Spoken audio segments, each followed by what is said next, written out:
Good morning students. आज हम आपका टॉपिक लेंगे एंथोसिरोस। ब्रायोफाइट्स का अभी तक हम एक मेंबर कर चुके हैं, विक्शिया। आज हम लेंगे एंथोसिरोस। जो एंथोसिरोस है ये ब्रायोफाइटा के एंथोसिरोटॉप्सिडा क्लास का और ऑर्डर एंथोसिरोटेल्स का मेंबर है। इसकी फैमिली है एंथोसिरोटेसी और इसमें भी बहुत से स्पीशीज़ पाए जाते हैं। अगर हम इसके डिस्टिंग्विशिंग फीचर्स देखें एंथोसिरोटेसी फैमिली के, जिसका कि ये मेंबर है, तो ये जो प्लांट्स हैं ये वर्ल्ड वाइड है डिस्ट्रीब्यूशन में। ये मॉइस्ट और शेडी प्लेसेस पे रहते हैं। इनकी जो प्लांट बॉडी है वो थैलस है और डॉर्सी वेंट्रली फ्लैटेंड है। ये डॉर्सी वेंट्रली फ्लैटेंड मैं आपको डिटेल में विक्शिया में समझा चुकी हूँ। तो वैसे ही यहाँ पे भी ये डॉर्सी वेंट्रली फ्लैटेंड थैलस यहाँ पे पाई जाती है। जो थैलस है इसमें मिडरिब एब्सेंट है, डेफिनेट मिडरिब जो है इसमें एब्सेंट है। यहाँ पे वेंट्रल सरफेस पे जो राइजॉइड्स हैं वो केवल एक ही टाइप के हैं, स्मूथ वॉल्ड राइजॉइड्स। विक्शिया और माइकेंशिया में दो टाइप के राइजॉइड्स पाए जाते हैं, यहाँ पे केवल एक ही टाइप के राइजॉइड्स पाए जाते हैं। वहाँ पे स्केल्स और ट्यूबरकुलेट राइजॉइड्स होते हैं जो कि यहाँ पे एब्सेंट हैं। और यहाँ पे जो एक खास बात है वो ये है कि नॉस्टॉक कॉलोनीज जो हैं वो इसके थैलस में अंदर पाई जाती हैं, जो एक सिम्बियोटिक एसोसिएशन इसके साथ बनाते हैं। और एक इसका जो डिस्टिंग्विशिंग फीचर वो भी है कि जो क्लोरोप्लास्ट हैं इसमें वो एल्गी की तरह हैं और उनमें पाइवेनॉइड जो है वो पाया जाता है, जो कि केवल एल्गी के बाद केवल एंथोसिरोस में ही पाया जाता है। और जो इसके जो स्पोरोफाइट्स हैं वो भी खास हैं, सिलेंड्रिकल लॉन्ग स्पोरोफाइट्स हैं जिनमें सीटा एब्सेंट है, फुट और कैप्सूल उसमें पाया जाता है। तो जो ये प्लांट है इसमें 200 स्पीशीज़ हैं जो कि ऑल ओवर वर्ल्ड पाई जाती हैं और अबाउट 25 स्पीशीज़ जो है वो इंडिया में रिपोर्टेड हैं। इसके बाद इंडिया में ये हिमालयन रीजन्स में पाई जाती है। कुल्लू मनाली, दार्जिलिंग, मसूरी, नैनीताल, यहाँ पे ये पाया जाता है। ये जो प्लांट है जो एंथोसिरोस जो है इसके जो थैलस हैं ये मॉइस्ट मतलब गीले, डैम्प, दलदलिए और शेडी प्लेस, छायादार स्थानों में ही पाए जाते हैं। और इसकी मोस्ट ऑफ द स्पीशीज जो है they do not resist dry conditions में वो ग्रो नहीं कर पाती हैं। तो अब इसका अगर हम गैमीटोफाइट समझें, जो प्लांट है, जो मेन प्लांट बॉडी है ब्रायोफाइट्स में वो गैमीटोफाइट होती है, तो यहाँ पे भी वो गैमीटोफाइट है। अब जो इसका प्लांट है थैलस है जो एंथोसिरोस का, ये छोटा है, स्मॉल है, डॉर्सी वेंट्रली फ्लैटेंड है, मतलब जो प्रोस्ट्रेट है, जो कि जहाँ पे ये पाया जाता है जिस सबस्ट्रेटम पे भी उसके साथ ये चिपका हुआ होता है। तो इसका जो थैलस है ये लोब्ड है। जो लोब्स हैं इसके विक्शिया से कम डिवाइडेड हैं। विक्शिया में वो बहुत फास्ट डिविजन्स थे क्योंकि उसमें जो डाइकोटमी जो है उसमें बहुत स्पीड अप में होती थी, तो वो वहाँ पे रिबन शेप का, वहाँ पे वो रोजेट सी शेप का थैलस मिल गया था। लेकिन यहाँ पे जो डाइकोटमी है वो इतनी फास्ट नहीं है, इसलिए इट इज़ लेस लोब्ड। यहाँ पे मिड रिब नहीं है। यहाँ पे जो वेरिएशंस हैं, जैसे अलग अलग स्पीशीज़ में अलग अलग टाइप की वेरिएशन जो गैमीटोफाइट शो करता है, जैसे अगर हम देखें एंथोसिरोस हेलाई तो यहाँ पे long and pinnately branch thallus है। और एरेक्टस स्पीशीज़ में जो थैलस है it is raised on a thick vertical stalk. अब जो डॉर्सल सरफेस है इसमें भी अलग अलग स्पीशीज़ में अलग अलग वेरिएशंस पाई जाती हैं। किसी में स्मूथ सरफेस है, किसी में वेलवेटी और लेमिले हैं, किसी में रफ सरफेस है, विजेस एंड स्पाइंस हैं। तो अलग अलग में अलग अलग टाइप की जो डॉर्सल सरफेस है उस वो पाई जाती है। अब इसकी अगर हम वेंट्रल सरफेस देखें तो वेंट्रल सरफेस जो है जो कि सबस्ट्रेटम की साइड पे है, डॉर्सल सरफेस होती है अपर साइड, और जो लोअर साइड है उसको हम कहते हैं, जो मिट्टी की जगह होती है रॉक्स पे या जहाँ पे भी ये है उसको हम कहते हैं वेंट्रल साइड। जो वेंट्रल साइड है ये सिंपल है, स्मूथ वॉल्ड है, और यहाँ पे जो राइजॉइड्स हैं वो स्मूथ वॉल्ड हैं। राइजॉइड्स हैं, केवल राइजॉइड्स पाए जाते हैं, स्केल्स एब्सेंट है, और वो राइजॉइड्स भी केवल एक ही टाइप के हैं, स्मूथ वॉल्ड। सब इसमें म्यूसिलेज, हेयर, स्केल सब एब्सेंट हैं। और डॉर्सल सरफेस पे स्मॉल ब्लूइश ग्रीन या डार्क स्पॉट्स दिखाई देते हैं, जो कि हम नेकेड आइज मतलब बिना माइक्रोस्कोप के या हैंड लेंस से भी देख सकते हैं। ये जो ब्लू स्पॉट्स वहाँ पे दिखते हैं, ये एक्चुअल में नॉस्टॉक कॉलोनीज हैं। नॉस्टॉक कॉलोनीज मतलब वहाँ पे अंदर चैम्बर्स हैं और उन चैम्बर्स में नॉस्टॉक जो है वो कॉलोनाइज करता है, नॉस्टॉक वहाँ पे रहता है, जो कि एक सिम्बियोटिक एसोसिएशन इसके साथ बनाता है। अगर अब हम इसकी सेक्शन काटें तो पहले हम इसका थैलस देख लेते हैं। डायग्राम में देखिए, this is thallus of Anthoceros. ये देखिए, ये थैलस है जो कि डाइकोटमसली ब्रांच्ड है, लोब्ड है, और ये this is having no distinct midrib, कोई मिडरिब यहाँ पे नहीं है। ये डॉर्सल सरफेस है, वेंट्रल सरफेस पे यहाँ पे राइजोइड्स पाए जाते हैं। देखिए नीचे यहाँ पे राइजोइड्स दिख रहे हैं। अलग अलग स्पीशीज़ में अलग अलग टाइप के हमें सरफेसेस या जो थैलस है वो दिखेगा। ये देखिए, ये यहाँ पे इस टाइप से ये थैलस है। अब इसमें ये जो ऊपर दिख रहे हैं, दीज आर स्पोरोफाइट्स या स्पोरोगोनियम हम इसको कहते हैं, और इसकी वजह से इसको हॉर्न वर्ड भी बोला जाता है। जो एंथोसिरोस है, इसका एक कॉमन नेम है हॉर्न वर्ड। जैसे सिंग होते हैं, ऐसे सिंग की तरह इसमें ये निकले हुए हैं, इसके स्पोरोगोनियम। तो this is thallus of Anthoceros. अगर अब हम इसकी सेक्शन काटें, सेक्शन इसकी अगर हम VTS वर्टिकल ट्रांसफर सेक्शन काटें, तो इसमें जो है, जैसे विक्शिया में डिफरेंशिएशन था, माइकेंशिया में डिफरेंशिएशन होता है दो पार्ट्स में, अपर फोटोसिंथेटिक, नीचे वाला स्टोरेज। यहाँ पे कोई डिफरेंशिएशन नहीं है इंटरनल। पूरा जो थैलस है वो थिन वॉल्ड पेरेन्काइमेटस सेल से बना हुआ है, और इसमें जो अपर एपिडर्मिस है, उसके बाद जो एसिमिलेटरी या स्टोरेज जो पार्ट है, जो हिपैटिक ऑप्सिडा के मेंबर में होता है, वो यहाँ पे एब्सेंट है। हिपैटिक ऑप्सिडा के मेंबर है विक्शिया, मार्केंशिया, तो वहाँ पे ये एसिमिलेटरी और स्टोरेज जोन अलग अलग दिखता है, जहाँ पे एयर चैम्बर्स भी होते हैं, लेकिन यहाँ पे वो एयर चैम्बर्स एब्सेंट हैं। और ये दोनों जो काम है ये इन्हीं सेल्स से किया जाता है, एसिमिलेशन का काम भी और स्टोरेज का काम भी। जो वेंट्रल सरफेस है वहाँ पे राइजोइड्स मिलेंगे, और साथ में वहाँ पे नॉस्टॉक कॉलोनीज। अगर हम इसकी डायग्राम देखें तो ये देखिए, दिस इज डायग्राम। इसका जो सेक्शन है ये आउटर एपिडर्मिस है। उसके बाद ये पूरा जो पार्ट है थैलस का, इट इज़ अनडिफरेंशिएटेड, सबके सब सेल्स एक जैसे हैं, पेरेन्काइमेटस हैं, थिन वॉल्ड हैं। यही सेल्स जो हैं स्टोरेज का भी काम करते हैं, और यही सेल्स फोटोसिंथेसिस का काम भी करते हैं। और बीच बीच में ये देखिए, दीज आर चैम्बर्स, ये चैम्बर्स बने हुए हैं, और ये जो चैम्बर्स हैं इनमें नॉस्टॉक कॉलोनीज हैं। तो ये जो नॉस्टॉक कॉलोनीज है, नॉस्टॉक होता है ब्लू ग्रीन एल्गी, हमने पढ़ा है ये।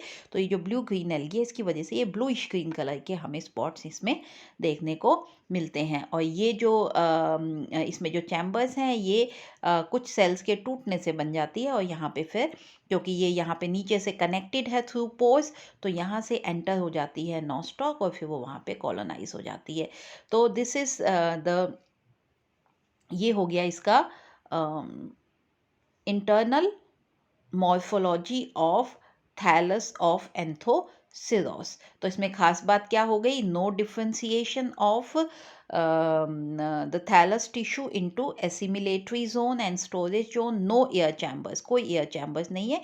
ये यहाँ पे ये कुछ वैसे चैम्बर्स, वैसे कैविटीज़ बन गई है जहाँ पे कि नॉस्टॉक जो है वो इनहैबिट कर लेता है।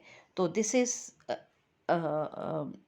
Thallus of Anthoceros. इसके बाद अगर हम सेल्स देखें एंथोसिरोस के, तो इसके सेल्स में भी एक बहुत खास बात है। इसके जो सेल्स हैं उनमें सिंगल लार्ज क्लोरोप्लास्ट पाया जाता है। देखिए, दिस इज सेल, ये सिंगल लार्ज क्लोरोप्लास्ट, जैसे कि कई कई ग्रीन एल्गी में होता है, और जैसे एक एग्जांपल है कोलियोकीट, तो कोलियोकीट की तरह यहाँ पे ये क्लोरोप्लास्ट है। और इन क्लोरोप्लास्ट में पाइवेनॉइड भी पाया जाता है, जो केवल एल्गी के में पाया जाता है, एल्गी के अलावा इस एंथोसिरोस में ये पाया जाता है। So this is the main character, कि एक तो presence of Nostoc colony, second single large chloroplast like Coleochaete, and presence of pyrenoid body. जो पाइवेनॉइड है, it is special feature of algal cell.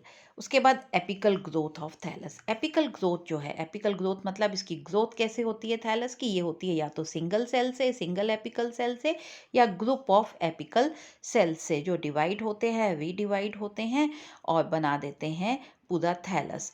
ठीक है। अब ये जो है ये कैसे डिवाइड होते हैं, इनर सेल्स बनते हैं, आउटर सेल्स बनते हैं। जो इनर सेल्स है this are derived from dorsal and ventral segment from the central tissue of the thallus, और ये जो आउटर वाला है this is from dorsal and ventral segment, this give rise to the organs, slime pores and rhizoids. So सभी जो हैं in apical, single apical cell से या ग्रुप ऑफ एपिकल सेल से जो डेवलपमेंट होती है पूरे थैलस की भी और different type of sex organs की भी। So this was thallus of Anthoceros. ये देखिए ये आउटर मॉर्फोलॉजी है, ये इंटरनल मॉर्फोलॉजी है, और अब आ गया इसका रिप्रोडक्शन। जो रिप्रोडक्शन है it reproduces bye vegetative means and sexual means. Vegetative reproduction में अलग अलग टाइप से रिप्रोड्यूस करता है। सबसे पहले आ गया फ्रेगमेंटेशन। फ्रेगमेंटेशन होता है जैसे जैसे ये जो इसके ओल्ड पार्ट्स हैं वो डिके होते जाते हैं, तो जहाँ डाइकोटमी होती है वहाँ ये जब पहुँचता है तो ये टूट के दो में डिवाइड हो जाता है। तो ये कॉमन मेथड है जिसमें हिपैटिक ऑप्सिडा के ये कॉमन है, उसके बाद एंथोसिरोस में भी पाया जाता है लेकिन इट इज़ लेस कॉमन। इसमें जैसे जैसे ये यहाँ पे डाइकोटमी है, ये देखिए यहाँ पे दिस वन, जैसे यहाँ डाइकोटमी है ये यहाँ, तो ये जो नीचे वाला पार्ट है ये डिके होता जाएगा, और जब डाइकोटमी जब यहाँ डिके यहाँ पहुँचेगा तो ये पार्ट अलग हो जाएगा और ये पार्ट अलग हो जाएगा, तो दो thallus. This is fragmentation. Second is persistent growing apices. कभी कभी ऐसा होता है अनफेवरेबल कंडीशंस में पूरा थैलस जो है वो तो पूरा थैलस जो है वो डिस्ट्रॉय हो जाता है, डिके हो जाता है, और केवल जो इसकी एपाइसिस हैं, जो ये टिप्स हैं, यहाँ पे थिकनिंग्स हो जाती हैं और ये जो है ये सर्वाइव करता है, और जब फेवरेबल कंडीशंस आते हैं तो वापस से स्प्राउट होके ये नया प्लांट बना देते हैं। कुछ प्लांट्स में गैमे भी बनते हैं, जैसे कि गैमे हमने देखा था माइकेंशिया में भी बनते हैं, ऐसे ही यहाँ पे भी ये गैमे या ट्यूबर टाइप स्ट्रक्चर जो है यहाँ पे बन जाते हैं, जो कि नए प्लांट को बना देते हैं। ये मार्जिन्स पे बनते हैं थैलस के, और फिर जब वहाँ से टूटते हैं तो ये एक नया प्लांट बनाने के कैपेबल होते हैं। उसके बाद आ गया सेक्सुअल रिप्रोडक्शन। सेक्सुअल रिप्रोडक्शन इसमें भी ऊगैमस टाइप की है। सभी ब्रायोफाइट्स में ऊगैमस टाइप की पाई जाती है। अब यहाँ पे भी जैसे रिक्शिया में था ऐसे यहाँ पे भी दो टाइप के थैलस पाए जाते हैं, डाइशियस जिनको हम हेट्रोथैलिक बोलते हैं, जहाँ पे कि मेल प्लांट अलग और फीमेल प्लांट अलग होता है, एक सेक्स ऑर्गन एक थैलस पे पाया जाता है, और मोनेशियस या होमोथैलिक हो गया जहाँ पे एक ही प्लांट पे दोनों टाइप के सेक्स ऑर्गन्स पाए जाते हैं। अगर मोनेशियस स्पीशीज है तो वो प्रोटेंट्रस होती है। प्रो मतलब पहले, एंड्रस मतलब एंथ्रीडिया से, तो इसका मतलब वहाँ पे पहले मेल पार्ट डेवलप होता है और बाद में फीमेल पार्ट वहाँ पे डेवलप होता है। So this is protandrous species. तो ये अलग अलग स्पीशीज हैं, जैसे इरेक्टस स्पीशीज है, ये हेट्रोथैलिक है, फ्यूजिफॉर्मिस स्पीशीज है, ये होमोथैलिक या मोनेशियस है। अब डेवलपमेंट कैसे होता है एंथ्रीडियम का, ये बहुत काफ़ी हद तक सिमिलर है to the development of antheridium of Riccia, लेकिन यहाँ पे जो फ़र्क है वो केवल ये है कि जब ये एंथ्रीडियल इनिशियल जो है सुपरफिशियल सेल जो ग्रोइंग एपेक्स के पास है ये डिवाइड होगा तो इनर डॉटर सेल बनाएगा और आउटर डॉटर सेल। तो वहाँ पे आउटर वाले ने एंथ्रीडिया बनाया था, यहाँ पे जो आउटर वाला है ये ये आउटर वाला जो है ये बनाएगा रूफ इनिशियल, और जो इनर वाला है ये बनाएगा एंथ्रीडियम। तो इसमें क्योंकि ये एक चैम्बर में होता है, यहाँ देखिए आप ये थैलस में ये इस तरह से चैम्बर में ये पाया जाता है, तो जब ये एक सेल है फर्टाइल सेल, इसमें जब डिवीजन हुई तो आउटर वाला सेल बना देगा रूफ इनिशियल और अंदर वाला सेल बना देगा एंथ्रीडियल इनिशियल। अब दोनों में गैप आ जाएगा, तो ऊपर वाले सेल ने ये बना दी रूफ डिवाइड होके और जो ये दोनों में गैप आया, बीच में म्यूसिलेज कैविटी बन गई और ये जो सेल था हमारा एंथ्रीडियल, ये अब दो ढंग से डिवाइड हो सकता है। किसी किसी में ये एक सिंगल, इस तरह से ये एक सिंगल एंथ्रीडियम बना देता है और किसी किसी में ये डिवाइड होके एक से ज़्यादा एक चैम्बर में एंथ्रीडियम बना देते हैं। बाकी का डेवलपमेंट जो है एंथ्रीडियम का वो बिल्कुल सेम है जैसे विक्शिया में मैंने आपको बताया था। प्राइमरी जैकेट सेल बनेंगे, एंड्रोगोनियल सेल्स बनेंगे। एंड्रोगोनियल सेल जो है वो डिवाइड हो के एंड्रोसाइट मदर सेल्स बना देंगे और जो एंड्रोसाइट मदर सेल है उनमें एक डिवीजन होगी और वो बना देंगे एंड्रोसाइट्स, और जो एंड्रोसाइट्स है वो मेटामॉर्फोज होके बना देंगे एंथ्रोजोइड्स। ये हमने जो डेवलपमेंट वहाँ पे समझी थी वही डेवलपमेंट यहाँ पे उसी ढंग से यहाँ पे डेवलपमेंट होगी। यहाँ फ़र्क केवल ये है कि एक चैम्बर बना और इस चैम्बर में ऊपर रूफ इनिशियल पहले बना और अंदर वाले ने एंथ्रीडियम बना दिया। तो जो सिंगल एंथ्रीडियम है यहाँ पे भी क्लब शेप का है, हैविंग अ स्टॉक है, ऊपर ग्लोब्यूलर पार्ट है और ये जो ग्लोब्यूलर पार्ट है इसके अंदर बहुत सारे बाइसिलिएटेड या बाइफ्लैजिलेटेड एंथ्रोजोइड्स बन जाते हैं। और जो एंथ्रोजोइड्स हैं यहाँ पे ये भी बाइफ्लैजिलेटेड कॉइल्ड बॉडीज़ हैं जैसे कि विक्शिया में थे। तो जो है दे विल, जब ये कैसे बाहर आएंगे, जब डेहिसेंस होगा एंथ्रीडियम का। डेहिसेंस कैसे होगा, जो रूफ है ऊपर की ये टूटेगी और जो इसकी वॉल है ये भी टूटेगी और बाहर आ जाएंगे एंथ्रोजोइड्स। और ये जो एंथ्रोजोइड्स हैं ये एग जो कि आर्किगोनिया में बनेगा उसके साथ जाके फर्टिलाइज हो जाएंगे। तो वो पार्ट हम आर्किगोनिया वाला पार्ट हम नेक्स्ट लेक्चर में लेंगे। उसके बाद आपका आएगा स्पोरोफाइट। तो आज हमने समझ लिया development of antheridium and development of male gamete तक। ओके, थैंक यू बच्चों।